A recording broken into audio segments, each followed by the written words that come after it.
Miscellaneous exam দিচ্ছ তাদেরকে আমি একটা কথাই বলবো, জেনারেল সায়েন্স, স্ট্যাটিক জিকে এবং অ্যারিথমেটিক যে পোর্শনটা রয়েছে ওখানে একটু এমফাসিস বেশি করে দিও। কারণ সবথেকে ভয়ঙ্কর ব্যাপার হচ্ছে মিসলিনিয়াসের ক্ষেত্রে ভুল করলে অনেকটা নাম্বার চলে যাবে এবং সেটা তোমরা ট্যাকেল করা খুব মুশকিল হয়ে যাবে তোমাদের।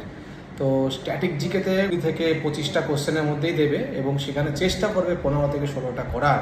এবং সায়েন্সের ক্ষেত্রেও সেম ওরকমই 20 থেকে 25টা কোশ্চেন থাকবে, ওই 16 থেকে 17-18 এরকম কোশ্চেন করার চেষ্টা থেকে মোটামুটি তোমাদের 35 স্কোর করে রাখবে। এবং ম্যাথে কিন্তু খুব ভালো স্কোর করতে হবে, ওই মোরাললেস তোমার 20 পেতেই হবে। হিস্ট্রি, পলিটি, জিওগ্রাফি এইসব ক্ষেত্র থেকে ইনক্লুডিং তোমার কারেন্ট অ্যাফেয়ার্স, তো এই সব ক্ষেত্র থেকে বাকি ওই 20টার মতো কোশ্চেন আসবে। টার্গেট তোমাদের যেন থাকে 65 ফর জেনারেল ক্যাটাগরি এবং এসসিদের 58 to 60 এরকম।